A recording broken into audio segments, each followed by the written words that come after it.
الحمد للہ رب العالمین الصلاۃ والسلام علی خاتم النبیین وعلی آلہ وصحبہ اجمعین اما بعد فاعوذ باللہ من الشیطان الرجیم بسم اللہ الرحمن الرحیم قال اللہ تعالی فی سورۃ حجر وقالوا یا ایہا الذی نزل علیہ الذکر انک لمجنون لو ما تأتين بالملائكة إن كنت من الصادقين ما ننزل الملائكة إلا بالحق وما كانوا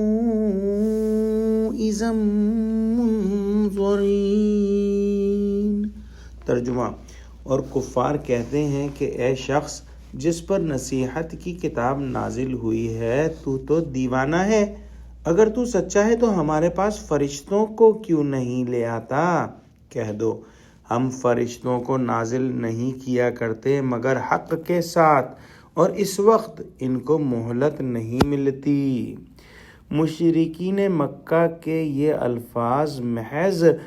استہزاء اور استخفاف کے تھے کہ وہ کہتے تھے کہ آپ سب سے آگے بڑھ کر خدا کے یہاں سے قرآن لے آئے، دوسروں کو احمق اور جاہل بتلانے لگے، بلکہ ساری دنیا کو الٹیمیٹم دے دیا۔ اس پر یہ دعویٰ ہے کہ آخر میں ہی غالب ہوں، اور ایک وقت آئے گا کہ منکرین حسرت سے کہیں گے کہ کاش ہم مسلمان ہوتے۔ یہ کون سی عقل و ہوش کی باتیں ہیں، کھلی ہوئی دیوانگی ہے جو پڑھ کر سناتے ہو۔ یہ کسی مجنون کی بڑھ سے زیادہ وقاحت نہیں رکھتا، العیاذ باللہ۔ اگر بارگاہ خداوندی میں آپ کو ایسا ہی قرب حاصل ہے اور ساری قوم میں سے خدا نے منصب رسالت آپ صلی اللہ علیہ وسلم کو عطا فرمایا ہے،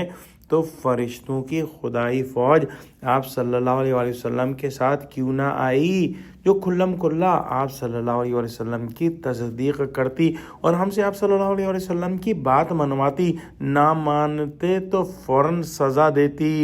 ان بدبختوں کو یہ نہ پتہ تھا اور یہ نہ سوچتے تھے کہ اس میں اللہ سبحانہ و تعالیٰ کی رحمت کا دخل ہے کہ فی الفور ان پر عذاب نہیں آتا اور ان کو مہلت ملتی جا رہی ہے۔ ماننے والوں کے لیے اب بھی کافی سے زائد نشان موجود ہیں، باقی جن کا ارادہ ہی نہیں کہ وہ مانیں وہ فرشتوں کے آنے پر بھی نہ مانیں گے، پھر ان کے اتارنے میں کیا فائدہ ہے؟ اللہ سبحانہ وتعالی فرشتوں کو زمین پر اپنی حکمت کے موافق کسی غرض صحیح کے لیے بھیجتے ہیں، یوں ہی بے فائدہ تماشا دکھلانا مقصود نہیں ہوتا۔ عموماً عادت اللہ یہی رہی ہے کہ جب کسی قوم کی سرکشی انتہا کو پہنچ جاتی ہے اور سارے مراحل تفہیم اور ہدایت کے طے ہو جاتے ہیں تو فرشتوں کی فوج کے ساتھ اس قوم کو ہلاک کرنے کے لیے بھیجا جاتا ہے، پھر اس کو قطعاً مہلت نہیں دی جاتی۔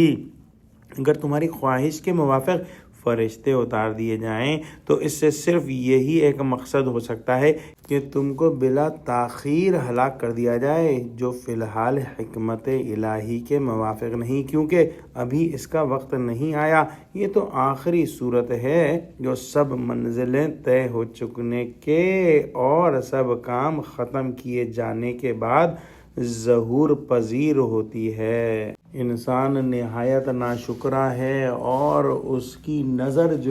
اللہ کی رحمتوں پر نہیں پڑتی کہ وہ یہ دیکھتے کہ اللہ مہلت پہ مہلت دے رہا ہے کہ شاید ان میں سے کچھ لوگ ایمان کی طرف آ جائیں، اسلام کی طرف آ جائیں، اور ایسا ہی ہوا کہ بیشتر مشرکین آخرکار ایمان لے آئے۔ اگر ان کے کہنے کے موافق فی الفور عذاب آ جاتا تو یہ سب کے سب کافر ہی مارے جاتے، لیکن اللہ کی رحمت کو یہ گوارا نہ ہوا۔ دعا کرتے ہیں کہ اللہ سبحانہ وتعالی ہم کو قرآن کا فہم عطا فرما، ہم کو سچوں سے جوڑے، ہم کو صراط مستقیم پر قائم فرما دے۔ اللہ مسلمانوں کو متحد کر دے، مسلمانوں کی مدد کر دے، غزہ کے مسلمانوں کی مدد فرما، آمین۔ وآخر دعوانا الحمد للہ رب العالمین، والسلام علیکم ورحمۃ اللہ وبرکاتہ۔